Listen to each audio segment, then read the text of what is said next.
오늘 시간에는 신부 시리즈 30번째 시간이자 아가서 강의 20번째 시간입니다. 보다 더 성숙해진 신부가 신랑에게 바친 사랑이란 대체 무엇이었나? 라는 제목으로 함께 말씀의 은혜를 나누기로 합니다. 아가서의 핵심적인 단어가 있는데요. 궁극적으로 우리가 주의 동산 안에 거주하는 자가 되는 것이고, 그걸 이루는 방법은 결국에 사랑으로 이룬 거예요. 결국에 사랑으로. 그래서 이제 8장에 가면 사랑의 얘기 나올 텐데요. 결국에 사랑으로 이기는 거예요. 그것을 동산에 거주하는 자가 되는 거예요. 사랑함으로. 그래서 사랑을 주님 먼저 보여주시고 우리에게 그 사랑을 얘기하는 것이고, 그럴 뿐만 아니라 우리가 그 사랑으로 동산에 들어가는 자가 되는데 사랑의 크기가 다르다. 동산에 거주할 때의 신분이 다르다라는 것을 아가서는 얘기해 준다는 거예요. 그래서 우리가 보이지 않는 또 다른 어떤 주제를 우리가 아가서에서 끌어낼 수 있다고 한다면 그것은 성숙이라는 것입니다. 성숙의 분량은 다 달라요. 그래서 이 성숙의 분량에 대해서 얘기를 해주는 거예요. 우리가 창세기 강의 172강을 통하여서 창세기 강의 들어봤지만 이기는 자에 있어서 아브라함, 이삭, 야곱은 다 하나씩만 이기는 자를 배출했지만 야곱은 12명을 배출을 하잖아요. 그 중에서도 왕로로 한 자를 배출하잖아요. 요셉을. 그러듯이 분량이 좀 다른 거예요. 그것을 우리에게 말해주는 것이 아가서입니다. 그래서 우리가 아가서를 통하여 단지 사랑 이야기만, 사랑 노름이다, 연애하는 방법을 소개한다, 그런 책이 많아요. 아가서는 연애하는 방법, 사랑하는 방법을 소개한다 이렇게 하는데, 내일이 아니라 이제 앞으로 8장에 가면은 그 깨질 거예요. 잘못 알았구나. 또 말씀들이 또 준비되어 있어요. 7장 이제 거의 이제 끝나갈 무렵에 왔는데요. 7장을 통하여 주님께서는 우리 신부들이 어떻게 성숙해 가는 것인가? 그리고 그 성숙이라는 것을 무엇으로 평가할 건가? 성숙의 척도. 내가 성숙한 자로 지금 살아가고 있나? 아닌가? 이것을 어떻게 구분해 주는지를 알려줍니다. 그래서 저와 여러분은 신앙생활 할 때 날마다 성숙해 갈 수 있기를 축원합니다.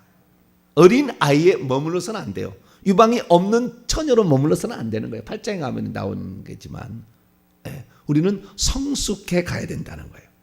그래서 그 성숙이라는 말을 어떻게 신랑은 표현하고 있는가, 그리고 신부는 어떻게 화답하고 있는가, 이 부분을 얘기를 해주고 있어요. 7장에서.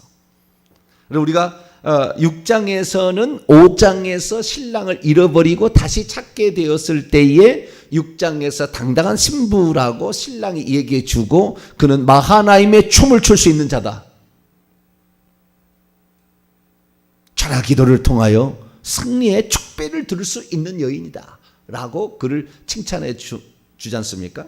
그러면서 그 칭찬이 7장을 들어와서 더 성숙해져 갑니다. 더 올라가는 거예요. 칭찬이 6장의 당당한 신부에서 더 올라가는 거예요. 더 올라가는데 그 더 올라갔을 때의 그 칭찬이 뭐였을까? 여기를 한번 우리가 주목을 하면서 나는 과연 성숙한 자로 지금 살아가고 있는가? 내게 있어서 성숙의 기준은 무엇인가? 그런 것들을 우리가 따져 볼 수 있는 아주 귀중한 본문이 7장이 되겠습니다.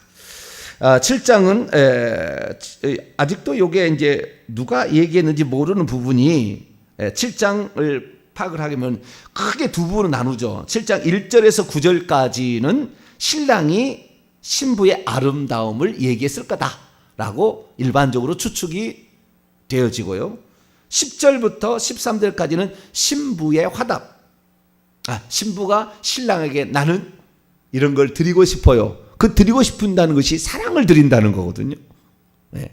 내가 들에 가서 동네에 가서 유숙하자. 그 의미가 원문에 그런 뜻이 아니지만 좌우지간 그렇게 가서 그 다음에 거기서 내가 내 사랑을 내게 준다 그러잖아요. 내 사랑이라는 의미가 뭔가예요. 네. 사랑을 준다. 많은 사람들이 동침하러 들어가자 이런 얘기로 설명을 해놨어요. 사랑의 끝은 동침이다 이런 식으로. 그거 아니에요. 그거 완전 잘못 본 거예요. 물론 그것이 남녀 사이에 없다고 말할 수는 없겠지만 그런 의미로 쓴 게 아니라고. 그래서 우리가 이 성경을 보게 될 때 아가서를 제대로 봐야 돼요. 아가서는 무슨 남녀의 에로티시즘을 얘기하려고 그런 게 아니라고요. 그걸 쓴 게 아니에요. 전혀 아니에요. 8장에 가면 그것이 확 깨지게 돼 있어요.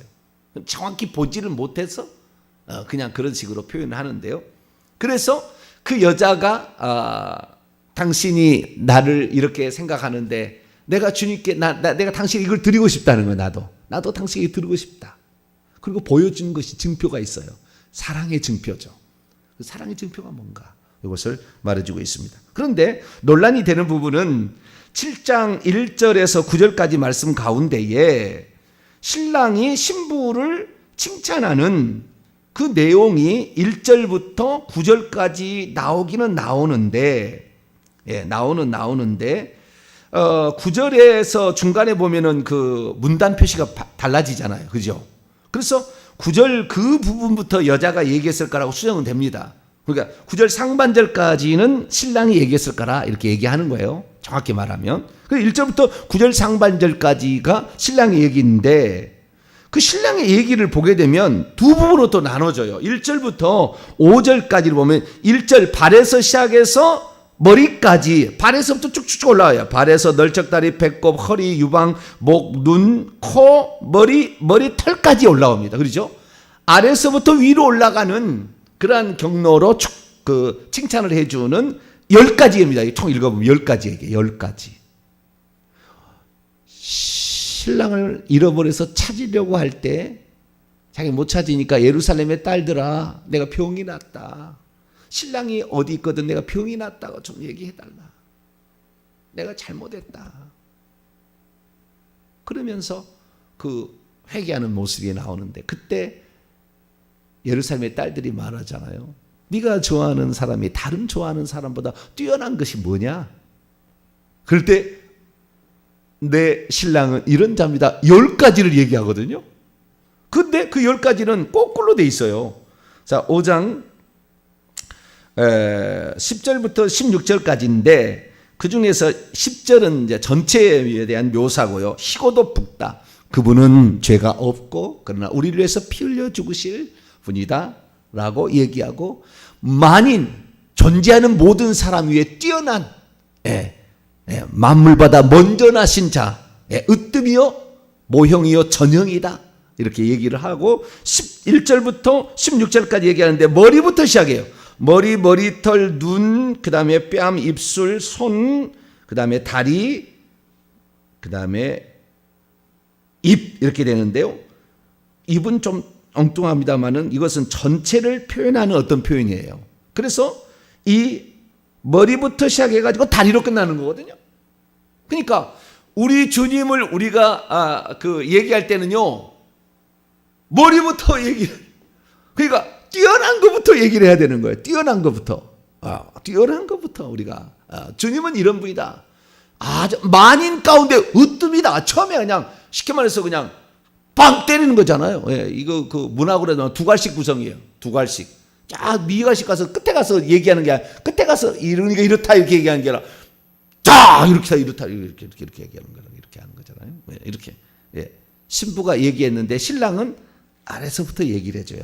너는 차근차근 단계를 밟아서 여기까지 왔다. 그러려고 얘기하는 것 같고 춤추는 그 여인을 마하나임의 춤으로 비교함으로 승리자다. 찬양기도를 통하여 악한 영을 이기고 당당한 신부가 되었다는 것을 춤으로 표현하는데 꼭 이 춤이 꼭 이런 거예요. 이 아가서에 보이지 않는 또 다른 역사적 배경은 뭐냐면 출애굽입니다. 출애굽.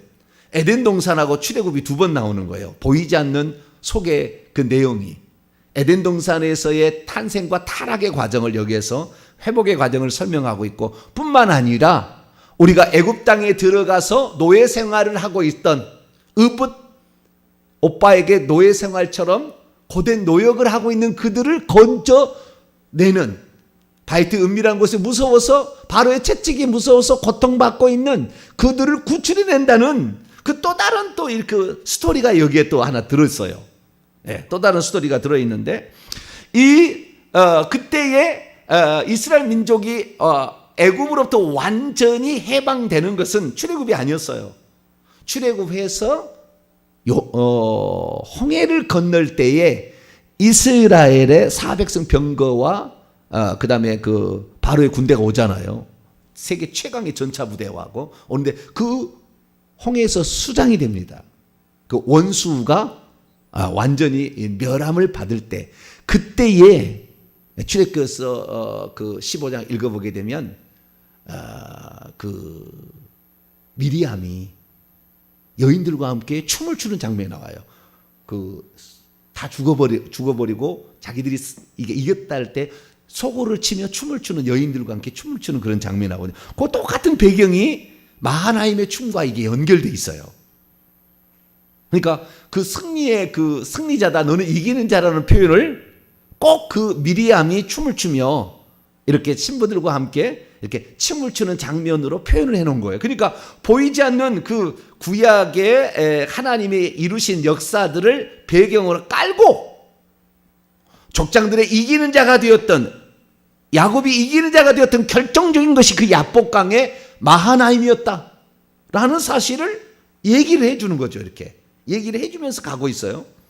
그래서 이 성경을 제대로 알고 있고 하나님의 구원 역사와 성숙의 과정과 천국에서의 신분적 차별까지 모든 것들을 다 꿰뚫고 있어야 왕비가 60이고 비빈이 80이고 시녀는 무수하고 너는 하나다, 한 명 왕권 신부, 왕후 신부, 비빈 신부, 시녀 신부의 차이가 있다는 것을 얘기를 해주잖아요. 그래서 우리가 이 아가서를 풀 때 아가서는 단순한 책이 아니었다. 아주 압축해 놓은, 신구약 성경을 다 압축해 놓은 심장과도 같은 핵심적인 것들만을 딱 이렇게 추려놓은 것이다 라고 볼 수가 있습니다. 그런데 우리가 그 여인을 춤을 추게 될 때 아무래도 발로춤을, 여자들은 그쪽 나라는 발로춤을 막 이렇게 춤을 추잖아요. 우리는 우리나라의 현재 춤은 전 세계를 흔든다고 그러죠. 그렇죠? 우리나라는 반만 년의 역사가 무당의 역사예요. 이 무당의 역사가 유흥회로 갑니다. 소극적으로 변하면. 근데 그 유흥은 춤과 노래입니다. 춤과 노래. 이 무당 쪽에 그것이 깊이 들어가면. 그러니까 우리는 배태되어 있는 거죠. 이것들이 소개가 다. 그래서 그 젊었을 때는 빠른 노래를 좋아하지만 나중 되면 트로트를 좋아할 수밖에 없어요. 그 다음에 그 삼박자 아리아리랑 이게 그 옛날에 그 곡들이요, 그냥 어깨가 저절로 덩실덩실 춤을 추게 돼 있는데, 그러한 그 우리나라 고유의 그 감성들은 어떻게 할 수가 없죠. 이게 전 세계에서 노래방이 최고로 잘 된다잖아요. 노래방이. 노래를 좋아하는 그런 민족이죠. 근데 그 춤을 좋아하고 노래를 하는 이쪽은 춤이 좀 세서 춤을 추는 여인으로 이렇게 표현이 됐는데요. 그래서 춤을 추는 그 여인의 발부터 시작하지 않았을까라고 말할 수도 있겠지만, 제가 봤을 때 발부터 얘기하는 것은 의도적이지 않는가 하는 생각이 들어요. 주님의 모든 것은 머리에서 나오니까 머리부터 주님은 우리가 자랑을 해야 되겠지만, 주님이 우리에게 자랑하는 것은 뭐냐면은 너는 발부터 움직여야 된다. 발이 움직이지 않는다면 행함이 없는 믿음은 죽은 것이다 라고 얘기하려고 처음부터 의도적으로, 나중에 열매로 가기 때문에 의도적으로 그렇게 쓴 것 같아요. 그래서 우리가 신부가 성숙해 간다라고 말했을 때는 그 성숙이라는 것은 벌써 발부터 신을 신은 내 발은 어찌 그리 아름다운가, 예, 복음의 이사야도 그러잖아요. 복음의 그 신발을 신고 그 산을 넘는 자의 발이 얼마나 아름다운가. 그렇게 얘기하므로 우리의 삶의 실천적인 삶으로 이어져야 성숙이라는 거다. 그래서 성숙이라는 것은 행함이 없는 믿음 갖고 얘기하지 안 되는 거예요. 야고보서 2장 26절에 영혼이 없는 몸이 죽은 것 같이 행함이 없는 믿음은 죽은 것이다. 그래서 다리로부터 자랑을 해서 머리로까지 올라가는, 머리만 딥다. 우리 주님은 그럴 리가 없지만 우리는 머리만 많아져가지고 머리만 커져가지고 머리로서는 뭐 다 해. 움직이지 않거든요. 뭐 하라면 안 하거든요. 아유 피곤해서 뭐 나는 뭐 체질이 안 맞아서 뭐 누구는 체질이 처음부터 맞았나요? 우리의 삶에 있어서는 우리 집안의 성질은 원래 혈기 분노가 너무 많아서 안 돼요. 뭐 여러 가지 많은 이유를 대잖아요. 근데 우리는 이 머리로 그렇게 생각하지 말라는. 너 머리는 끝에 가야 될 일이고 다리부터 움직여야 된다. 다리부터 아름다운 나가 돼야 된다. 라고 말하고 있는데 꼭 10가지를 얘기한다는 게 꼭 10가지를 그렇게 얘기를 한다는 거예요.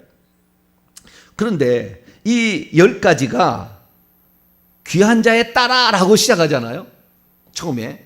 그 다음에 6절에 사랑하라고 시작하잖아요. 그래서 두 부분으로 되어 있다는 거예요. 7장 1절에서 5절까지가 한 부분, 6절에서 9절 상반절까지가 두 부분 되어 있어요. 누구야라고 호칭을 하잖아요. 귀한 자에 따라라고 얘기하는 거하고 사랑하라고 얘기하는 게 누가 얘기했을까? 네, 귀한 자에 따라 1절부터 5절까지를 그 춤을 추고 있는 그 여인을 보고 있는 예루살렘의 딸들이 부러워서, 귀한 자라는 말은 우리가 그 앞에 나오잖아요. 6장 12절에 귀한 백성의 수레들이라는 그 똑같은 단어입니다. 똑같은 나디부라는 똑같은 귀한 형용사 나디부라는 그런 단어인데요. 귀한이라는 것이에요. 그래서 그 귀한 자에 따라 또는 이 말을 그 여자들이 한 얘기로 봤다고 한다면 너는 주님이 나중에 죽을 때 수레를 보낼 수 있는 위치에 들어갔다. 10가지를 보니까 라고 말할 수 있어요. 그렇게 해석이 가능한 거예요. 두 번째는 솔로몬이 그렇게 얘기했을 거. 솔로몬이 너는 귀한 자의 딸이야. 왜? 당신을 10가지를 칭찬을 해주니까 우리 주님도 그렇게 10가지를 동일하게 칭찬을 해주는. 그렇게 봐도 틀린 것은 아니에요. 근데 갈려요. 두 가지로 갈립니다. 해석은. 두 가지로 갈려요. 어느 것을 쓰든지 맞다고 보여지고요. 제가 지난 주일날 여자를 지칭하는 호칭하는 7가지 호칭이 있다. 제가 얘기했죠. 내 사랑, 나의 어여쁜 자, 나의 비둘기. 결혼 전에, 결혼 후에는 내 신부, 내 누이 동생, 내 완전한 자. 그 다음에 8장 13절에 너 동산에 거주하는 여인아 라고 얘기한다 했잖아요. 근데 제가 8개 할까 7개 할까 고민했어요. 근데 요 귀한 자의 딸을 솔로몬이 한 말로 하면 8가지가 되는 것이고요. 여자들, 예루살렘의 딸들이 하는 이야기면은 아니니까. 그러니까 제가 그때 솔로몬이 여자를 지칭하는 표현만 내가 쓴다고 그랬거든요. 그 7가지를. 근데 7가지일 수 있고 8가지일 수도 있다. 8가지로 해도 틀린 건 아니다. 그래서 여인들이 말할 수도 있고 솔로몬이 말할 수 있는데 좌우지간 10가지. 10가지라는 것은 충분하다는 뜻입니다. 손이 10가지가 있다는 발가락, 10발가락 충분하다는 뜻이에요. 많다는 뜻인데 충분인데 이 10보다는 100이고요. 100보다는 1000이고 1000보다는 만입니다. 더 많아진 것은. 그런데 어쨌든 이 10가지가 있어야 되는데 그 10가지를 칭찬해주고 있다라는 거예요. 그래서 결국에 왕이 왜 제가 이 여자라고 이것을 해석해서 7가지로 보고 이걸 뺐느냐 하는 것은 5절의 끝에 뭐라고 하냐면은 왕이 그 머리카락에 매여 있구나. 왕이 얘기했다면 왕이 자기가 이렇게 안 썼을 거 아니에요. 그분이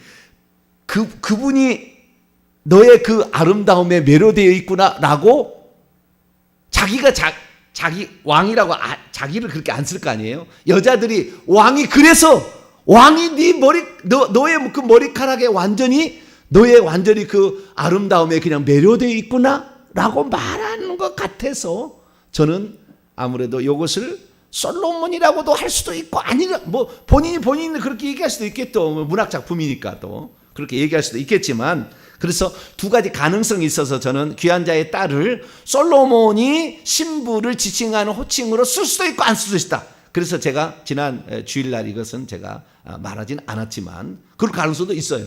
예, 그런데 사랑하는 나오죠. 나의 사랑, 이건 첫 번째로 나오는 거니까. 그래서 6절부터 9절 상반절은 반드시 주님이 얘기한 거예요. 이것은 솔로몬이 얘기한 거라고. 예, 그 앞에는 솔로몬일 수도 있고 여자들일 수도 있어요. 예루살렘의 딸일 수 있으나, 그러나 6절부터 9절 상반절은 솔로몬이 얘기한 거예요. 왜? 사랑아 그러잖아요. 아하브, 응? 아하바죠. 아하바, 사랑아. 영어로 말하면 아가페인데 사랑아 이렇게 얘기하는데요. 내가 어찌 그리 아름다운지, 어찌 그리 화창한 상냥하여 기쁨을 주는지 모르겠다. 응? 어찌 그리 아름답고 어찌 그리 상냥하여 기쁨을 주는지. 그렇게 얘기하면서 7절부터 9절까지 얘기했는데 네 가지를 얘기합니다. 네 가지. 몇 가지요? 네 가지. 첫째, 내 키. 두 번째, 내 유방. 셋째, 내 콧김. 넷째, 내 입술. 내 입. 네, 이 네 가지를 얘기를 합니다. 근데 이 네 가지는 반드시 솔로몬이 한 거예요. 네, 솔로몬이. 왜? 그 사랑하라고 할 수 있는 것은 솔로몬밖에 없어요. 그래서 이 솔로몬이 얘기하는 건데, 우리 주님께서 우리에게 그러면 칭찬하실 때에 앞에는 여인들이 할 수도 있어요. 세상 사람들이 아니면 부러워하는 사람들이 그렇게 얘기할 수도 있어요. 그런데 이 네 가지는, 이 뒤에 네 가지는 반드시 주님이 얘기하는 거예요. 칭찬하는 거예요. 우리는 이 네 가지 칭찬에 더 주목을 해야 되는 거죠. 첫째, 내 키는 종려나무 같다. 예, 종려나무가 다말입니다. 다말. 유다의 며느리 다말 나오잖아요. 예, 종려나무, 다말. 압살롬의 누이 동생도 다말이었죠. 예, 다말이라는 말이 종려나무예요. 원래는 이 발음으로는 타마르입니다. 타마르인데 예, 우리 한글로는 다말 이렇게 되어 있는데요. 이 종려나무 같다. 키가 말이죠. 오, 컸나 봐요. 헐치였나 봐요. 네. 그런데 이건 우리가 영적인 말인 것이지, 나는 그럼 키가 적은데 어떻게, 그거 아무 상관없어요. 아무 상관없어요. 예, 예. 키가 그렇다는 것은, 키가 종려나무 30m처럼 쫙 이렇게 올라가는 늘씬한 그 키를 잘하는데, 이것은 우리의 신체적인 성장을 표현함으로써 우리가 성장해야 감을 완벽하게 얘기해 줍니다. 네 키는 자라야 된다는 거예요. 영적인 키가 자라야 된다는 거예요. 이걸 얘기해 주는 거예요. 두 번째는 유방 얘기를 하죠. 유방 얘기해서 죄송합니다. 여자분들 맨날 미안해서. 근데 전혀 이게 부끄러운 얘기가 아니다. 이 아가스를 읽어보게 되면 전혀 부끄러운 얘기 아니다. 유방은 너 그 열매송이, 종려나무 열매송이 같다는 거잖아요. 종려나무 열매송이. 그 열매송이가, 그래서 내가 말하기를 종려나무에 올라가서 그 가지들을 잡으리라 하였는데 그 가지를 잡고 이제 꺾었겠죠.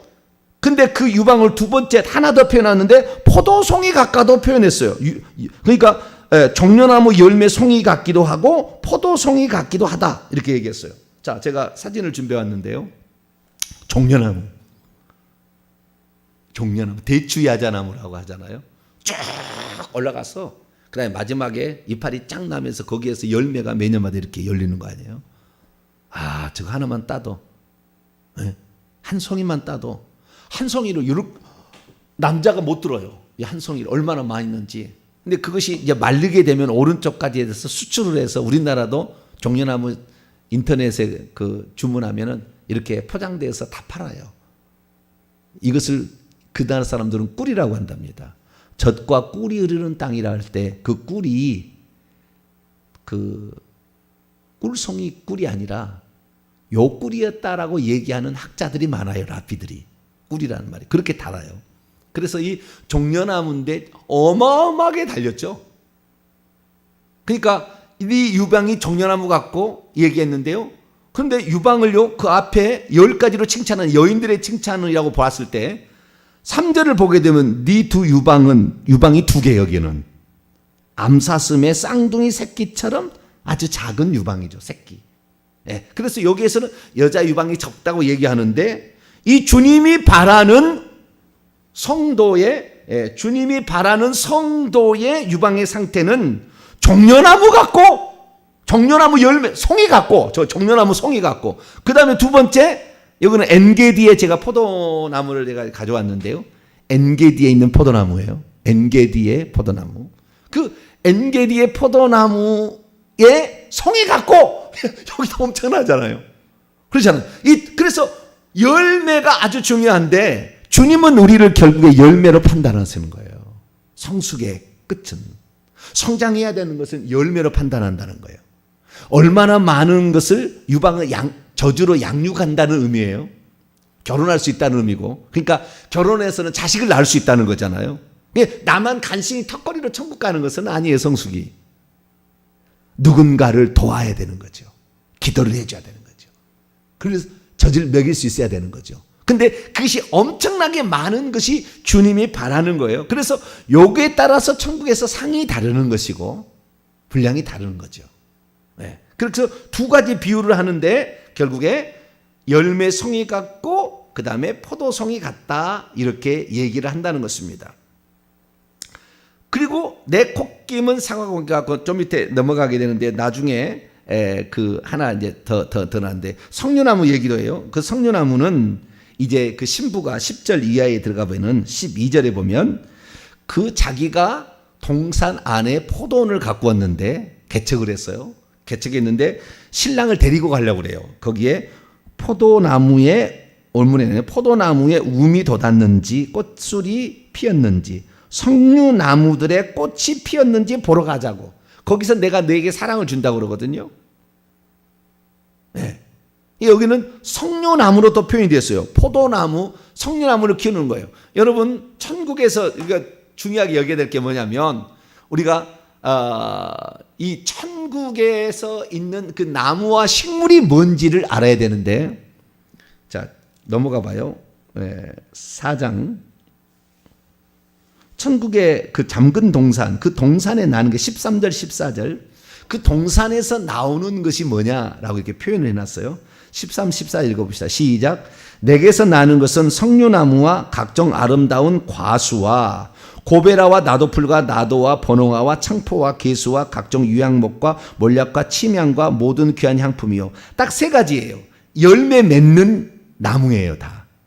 그것도 많이 열매 맺는 거예요. 보면은 하나만 맺는 게 아니라 석류나무 아름다운 과수에는 종려나무도 있을 것이고 포도나무도 있을 거죠. 사과나무도 있을 것이고 거기에 여기 나오는 거에 비하면 그래서 이러한 그 나무들이 열매 맺는 나무들이 많이 열매 맺는 나무들이 천국의 나무라는 거예요. 의미가. 그 다음에 고베라 나도풀 뭐 이런 아름다운 꽃을 피우는데 전부 다 향기가 나는 꽃들이에요.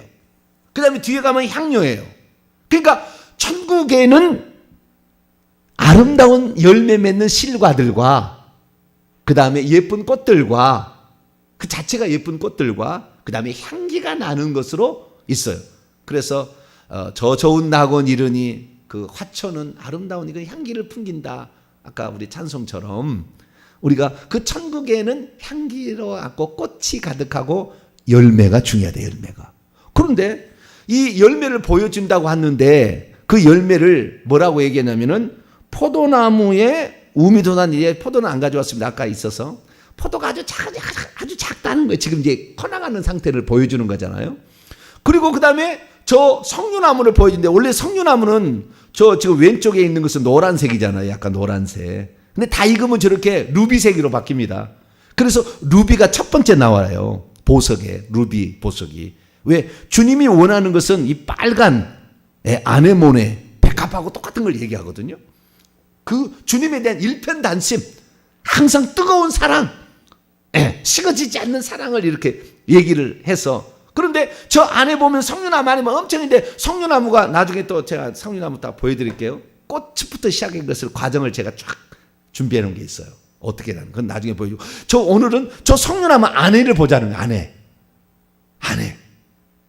그래서 얼마나 많은 것이 지금 잉태되어 자라고 있는지 자기 마음속에 다른 신부들을 낳고 산출하는 마지막 단계에 가는 그 신부에 엄청나게 많이 저게 지금 배태되어 있어요. 까보면 안 까봐서 그러지. 그 안에 엄청난 거예요. 저게 꽃술 하나가 다 이렇게 하나 열매가 되는 거예요. 꽃술이 하나가 다 이렇게 나중에 꽃이 지어서 이렇게 되는 거예요.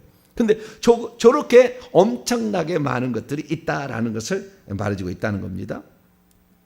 자, 그럼 다시 7장 유방까지 했었죠.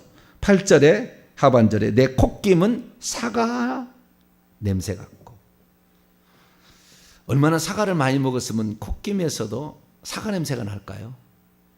예수님이 사과나무라고 그랬잖아요.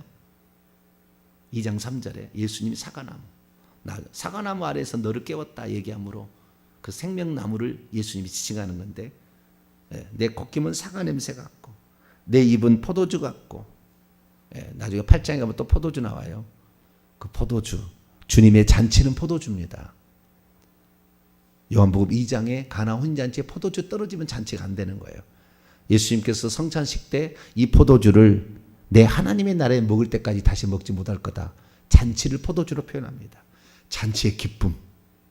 그래서 우리가 주님을 기쁘시게 해야 되는데, 우리는 신앙의 영적인 키가 자라가야 되는 거예요. 신앙이 이렇게 자라가야 기쁨이 되고 성숙하다는 말을 듣고, 두 번째는 그 유방 많은 사람을 이렇게 잉태하고 품어서 기도하고 산출해서 젖을 먹여서 성장시킬 수 있을 때, 생명으로 완전히 충일돼서 그 냄새가 그리스도의 향기만 나게 될 때, 그 다음에 그리스도의 기쁨이 되어드리는 것, 이런 것들이 바로 성숙의 척도다라는 것을 말해주고 있다는 것입니다.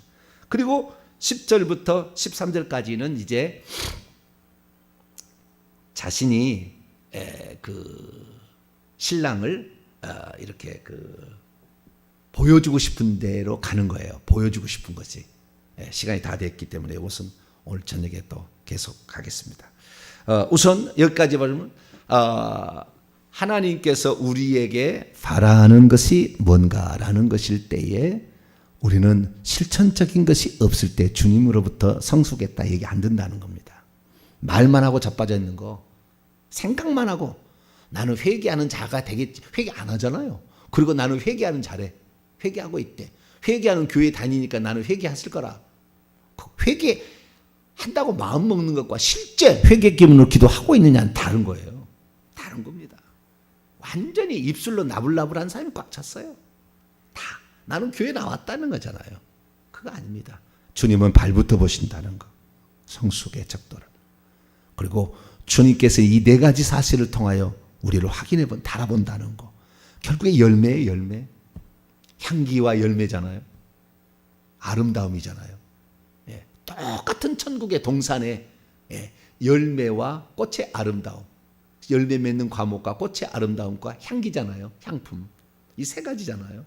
그래서 우리가 과연 내 삶에서 그리스도의 향기가 나는가, 얼마나 열매를 맺고 있는가, 얼마나 주님 앞에 볼 때 아름다운가를 늘 살펴보셔서 내가 성숙하다, 보다 더 성숙하다라고 얘기했을 그것을 우리는 입술로 하는 것이 아니라 우리의 열매로 해야 된다. 명심하시길 바랍니다. 기도하겠습니다. 거룩하신 하나님, 감사합니다. 우리는 어리석어서 늘 믿는 것으로 우리 행위가 이미 된 걸로 착각하고 있는데, 실제 살아가서 그 열매를 맺는 것과 그리고 생각하는 것은 다른 것인데, 네 머리를 맨 나중에 얘기한 것은 네 생각이 나를 성숙하다 말하게 하는 것이 아니라 가르쳐 주는 줄 압니다. 오늘도 다리부터 움직이는 삶에 실천하는, 그래서 열매로 드려지는 우리 자신이 되게 해 주옵소서. 우리 주 예수 그리스도의 이름으로 기도하옵나이다.